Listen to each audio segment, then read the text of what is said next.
Looking for all Fallout 76 content? Well, you've come to the right place. Welcome to Dark's Den. Hello, one and all, and welcome to another edition of Dark's Den. I'm your host, Joe Dark, and today we have another special video for you. Before we get into it, do me a favor, hit that like and subscribe. It helps the channel, and if you hit that bell, you'll get notified of all new Fallout 76 content. Okay, let's get into today's video. Okay, today we will take a look at methods of collecting incredible amounts of scrap, ammo, caps, and scrip if you have a Fallout First subscription. Having a Fallout First subscription is a key component in accomplishing this. Now, this is not for the occasional player, the player that plays a few hours a month. It's for the player that plays often and is at least level 100. Now, don't get me wrong, even if you are a part-time player, you can still accomplish this. It's just going to take a little bit longer, so keep that in mind, and most part-time players don't even have Fallout First. This is for the die-hard player that's been playing for a little while and has reached level 100 or so and is familiar with the map and its regions. At this point in the game, with adding DLCs and quality of life additions since launch, it's relatively easy to accomplish level 100 pretty quickly, especially if you join a team. One of the reasons I love Fallout 76 is that besides being a Fallout franchise fanatic and loving the gameplay and the lore, it's a shooter, first and third person, which is rare. It's an RPG, it's an open world game, but 76 is a little different and a pleasant change from the original franchise. If you remember, the original franchise was single player. Now, yes, there were quite a few bugs at launch, and many players were disappointed. Some even left the game without even giving it a chance, but the diehards stuck with it and have become pleasantly surprised with the additions and added free content, but most importantly, that it's a multiplayer online, and not your normal 2, 3, or 4 player multiplayer, but it's a multiplayer that allows 28 players on one server. That's what I love most about this game. The Fallout community is just that. It's a true community, and for the most part, players help each other out in the game. Adding the option to team up with 3 other random players was brilliant, and now gives players a special and unique opportunity to meet fellow players from all over the world. I've met many players and have literally developed friendships, I mean solid lifelong friendships, with players worldwide. Doctors, nurses, police officers, former police officers, firefighters, former military, teachers, you name it. All walks of life. It's an incredible opportunity to meet these players. The game alone is great, but meeting other people and developing friendships is even better. It was my actual inspiration to start this channel. Okay, I got a little off track, but the point I'm trying to make is teaming up with other players that will help you with weapons, armor, and ammunition will subsequently help you level up. Now, once you've leveled up to level 100 or so, it's a great time to start this grind. And it is a little grind, but it's not too time consuming. Maybe 30 minutes will give you tons of scrap, scrip, caps, and give you the option to craft tons of ammo. Now, I'll show you how, but there is the 2 reasons having Fallout First is necessary. One is for the unlimited scrap storage box, because trust me, you'll get a ton of scrap and you will need it to hold all of it. You'll run out of room in your stash box very quickly. So having that unlimited storage box is a must. And reason number 2 is having the survival tent, where you can deploy it anywhere on the map, pretty much. That's the 2 reasons why you need Fallout First. I mean, a part-time player is not going to have Fallout First. Only a dedicated player is going to have Fallout First. So that's what you need in order to accomplish this. And that's what we're going to do. We're going to start this off with your tent and your unlimited scrap box. That's how this method works. Okay, the first step is to head to the Morgantown train station. It's the easiest and the quickest place to start.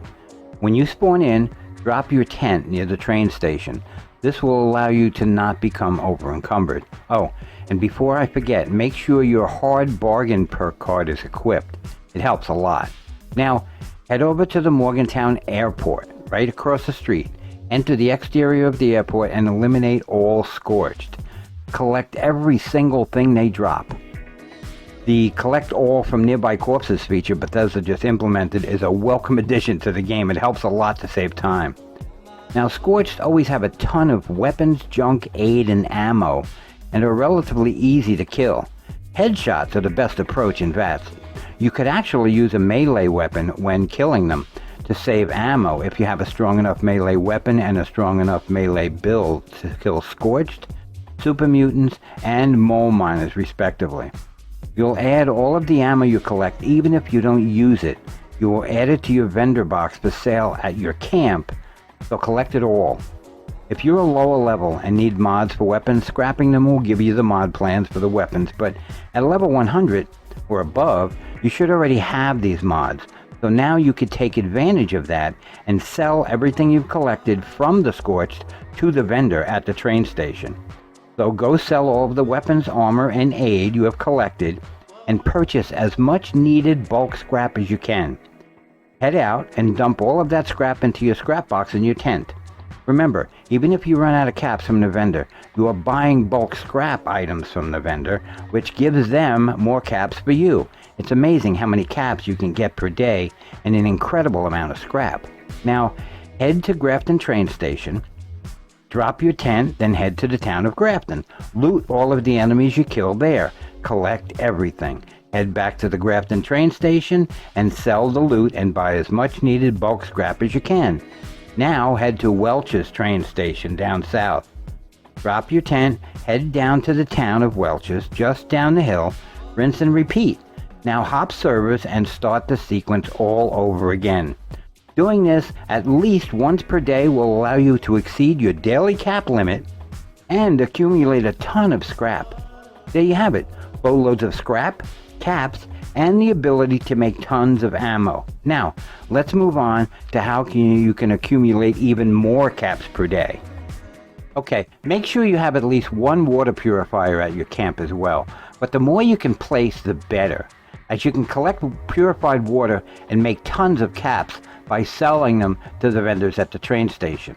If you don't have the plan, it will be in the Charleston Capitol for free in the DMV front entrance, in the Overseer's Cache, right in front of the front door. Or if you want to buy plans, you can go to the vendor bot, the Responder vendor bot in White Springs. Now, here's a tip for camp vendor sales. Put as much ammo in your vendor box as possible for sale. Ammo that you don't use is preferable. As players hover over your vendor icon on the map, they look for legendary items and ammo. If they see you have 20,000 ammo, they will definitely run to check out your vendor box. They don't know what kind of ammo you have until they get there, so you're drawing them into your vendor box. Eventually, after repeating the previous methods, you will exceed your daily cap limit at the vendor, but don't worry. You will obtain more caps by loading up your vending machine at your camp. Make sure all of the items in your vendor box are reasonably priced, or you'll wind up seeing spoiled food bags drop near your vendor from other players, letting you know that your prices are too high. To get an idea of prices for weapons and armor, go to joedark76.com for price checks, giving you the going rate to sell all of your items for. This website is linked directly to the Fed76 site, which is constantly updating prices, so you'll know you're competitive. Now, doing this will give you even more caps to buy more bulk scrap at the vendors, giving them more caps for you. It's a vicious cycle that you can repeat over and over again. It is a beautiful thing. Now, this is where events and Scrip come into play. Big events are Uranium Fever, Earl, Scorched Earth, Line in the Sand, One Violent Night, Project Paradise, Encrypted, along with Radiation Rumble are your best. Hit them whenever you can. When you start making tons of caps, and trust me you will, try to buy the mutation serum plans at the White Springs bunker. Craft them and sell them for up to 500 caps in your vending box or at train stations. Maybe throw in a little bit of a discount, sell them for $3.50 on certain days. They sell and they sell good. Run daily ops as much as you can, and if you can complete the event under 8 minutes, you could receive 5 to 50 scrip. Double on double mutation weekends, as well as caps, 1 or 2 legendary items, plus tons of loot, ammo, and plans that sell very well. Plans like the Soul Survivor or Unstoppable Monster. Actually, any weapon plan that you get from that event sells for 300 at train stations alone, and even more in your vending box at your camp, so watch for these plans as well. Now, as far as allies is concerned, you have a choice in allies, but I find the 2 best are Beckett. After completing his initial 17 quests, you're rewarded with a 3-star anti-armor 50 cal. That is a pretty sweet weapon. But the Raider Punk is also great. Both will give you daily quests with pretty good loot and a legendary upon completion. Now, that legendary might be a decent one. You could sell it in your vending box or cash it in at your local legendary train station box.